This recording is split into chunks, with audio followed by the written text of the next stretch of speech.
There's a daily 100 for you guys to start off the day. What's going on, guys? Motonosity here. Speaking of daily 100, I have new merch dropping soon. It's in production right now. I'm so stoked for it. This has been in the making for ages. The official daily 100 collection is coming soon.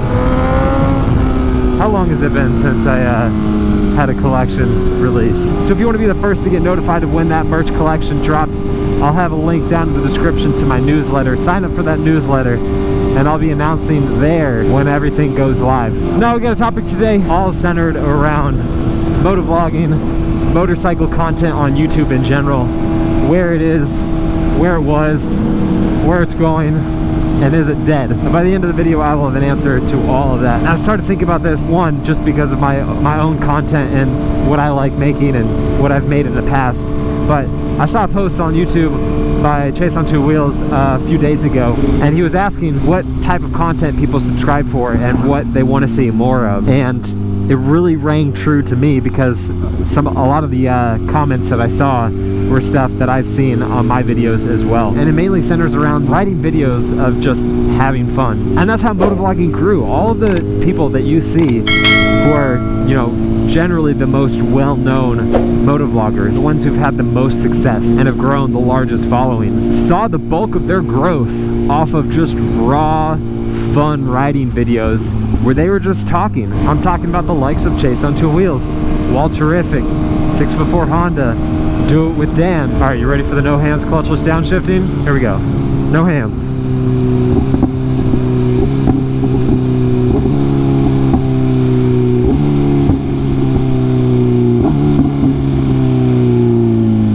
All the way to a stop. No, I can't make it all to a stop. We made it on to 15 miles per hour. I probably could have squeezed out a few more miles per hour.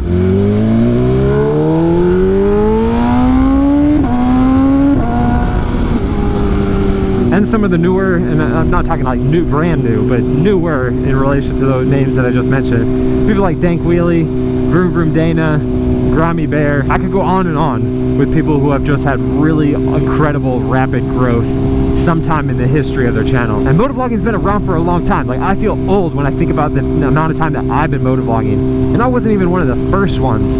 I was probably like generation like 2 or 3. We really get down to the nitty-gritty of like defining generations of motovloggers. And I started in 2012. January 2012, so it's been 8.5 years. Here's where it's necessary for me to highlight the fact that this is not my first Motonosity channel.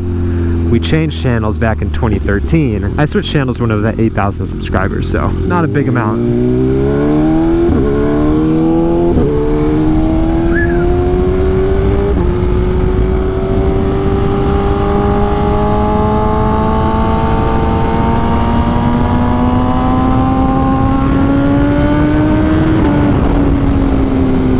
But all these guys grew the majority of their channel off just straight riding video, having fun on their bike. And so when I oh geez, dude, you're getting awfully close to that curve. You even paying attention? So when I saw these comments on Chase's post, and I think about some of the comments that I get, it does ring true a little bit. A lot of times people will miss that content that the channel they subscribe to made in the past. And my growth was a little bit different. In general, the majority of my content has been general riding videos with a few other things sprinkled in there, but a lot of my growth came when I started my first build series, and that was back in 2016. I did the first Supermoto build series, and before that no one was doing build series in the motorcycle community. There was other build series on YouTube from other types of channels, but when I did that Supermoto build series, no one in the motorcycle community was doing episodic build content where you take a bike, you do regular releases in the build of that bike, and you have a defined end to it. And I would say now the majority of motorcycle creators on YouTube are doing build series, or at least have done a build series in the past in that manner. Some channels almost exclusively do that kind of content. And every so often I'll go back and I'll watch like old videos of mine, and I feel I've always had a pretty good balance of build content and riding content since I started that. But I still think about the more traditional motovlog content that I've always made in the past, and I have seen some of that content change, that traditional motovlog content, both on my channel and the channels that I watch. And it does make me sad sometimes. You know, my life has changed a lot in these 8.5 years. When I started my channel, I was 21 years old. My wife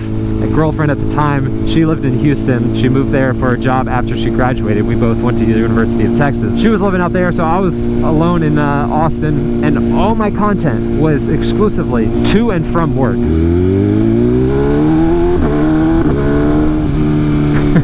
I got a speeding ticket right here 6 years ago. I was doing about 5 or 10 over the speed limit. But yeah, a year after I started my channel, Abby moved back to Austin, so we were living together. 2017, we had our first kid.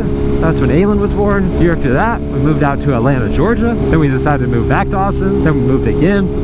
So there's been a lot of change, but not just with myself, but with the people that I make videos with. People that you guys have seen for a long time. You know, 2015 or so, I started riding with Evo, Fry, Hunter Honda, and we kind of made our own little squad, and we basically rode together all the time. But they've always had stuff change in their lives. It's been harder and harder over time to ride with them. But what I've seen is that it's really, really hard to maintain just the same kind of content long term as you grow a bigger and bigger channel. At least in the motorcycle community, almost everyone gets burnt out on just the same content. Like Chase on Two Wheels back in the day made almost exclusively riding videos, and now makes the majority of his videos are build videos and like review videos for gear and stuff like that, and of course first ride videos. 6'4" Honda almost doesn't make videos anymore. Do It With Dan very rarely makes riding videos.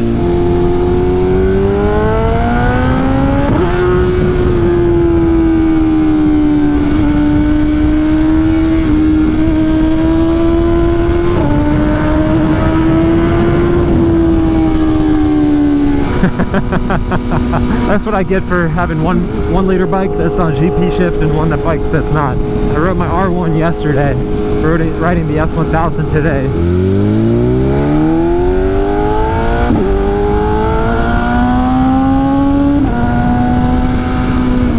It's really, really hard to keep making the same content year after year after year. You guys that are watching the videos, there's different subscribers coming in all the time, and they're subscribing for different reasons, subscribing from different videos that may be slightly different, and their interests change over time. They're not always interested in the same thing. They grow up too, their interests change, and people come and they go.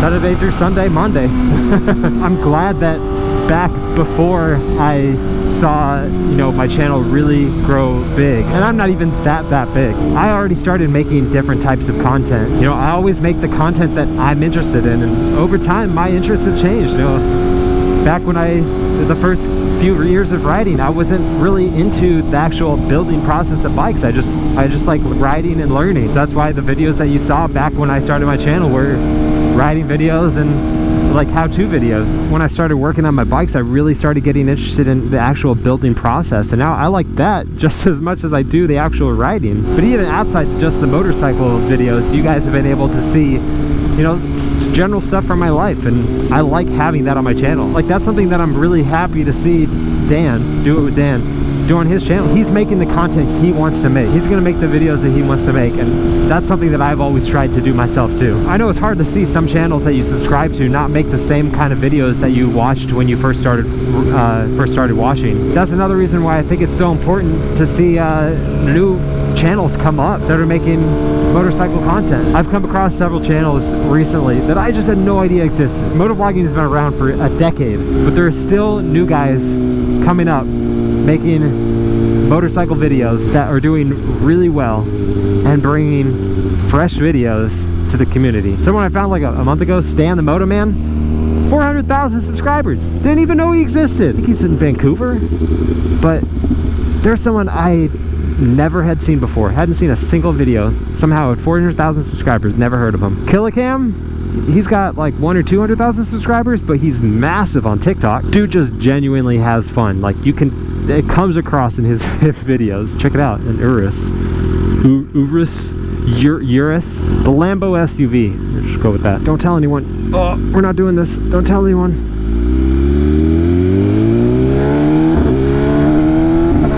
And so that's why it's awesome to see new guys coming out making new content. You know, a lot of times you see channels that get bigger and bigger and bigger, their production value goes up and up and up, and that's awesome to see. But sometimes it's just nice to see the raw stuff that you started watching in the beginning, because then it's just pure emotion. It's exclusively the personality and what they make of it. You know, even myself, and I don't think this is normal. I don't feel like a lot of people do this, but I go back and watch the videos that I made in years past. I love doing that. It makes me happy, like to go back and watch different like stages of my life and what was going on, and just see fun rides that I was having with friends. So I empathize with you guys that, you know, miss that kind of stuff, and I want to do a better job of making those videos, just bringing you guys along on my day, my bikes, showing my city, hanging out with my friends, just having fun. And so when I see those comments on Chase's posts, and I see you guys leave comments occasionally on my videos like that,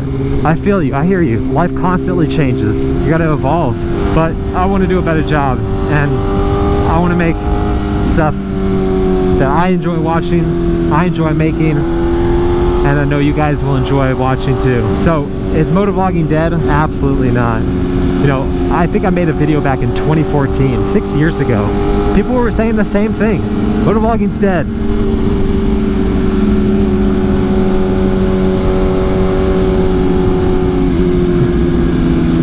What's up, man? He's got an Austin Racing exhaust too. Nice exhaust, man. What's up? Your bike looks good, man. I like it. Have a good one. See, that's what I love.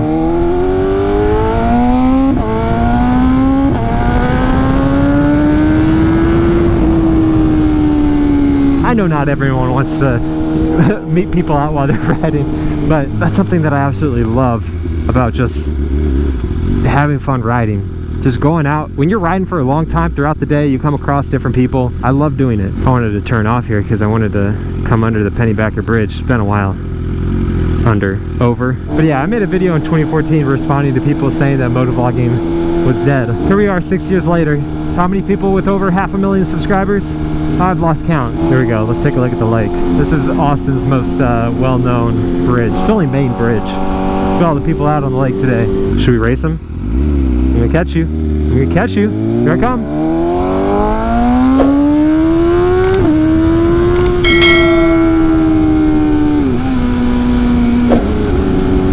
What are you doing? What are you doing? Why were you braking? Oh, geez. Because this person's going like 20 miles an hour. So yeah, motovlogging's not dead. Motovlogging wasn't dead. Motovlogging won't be dead. People just change. Viewers change. Creators change. Interests change.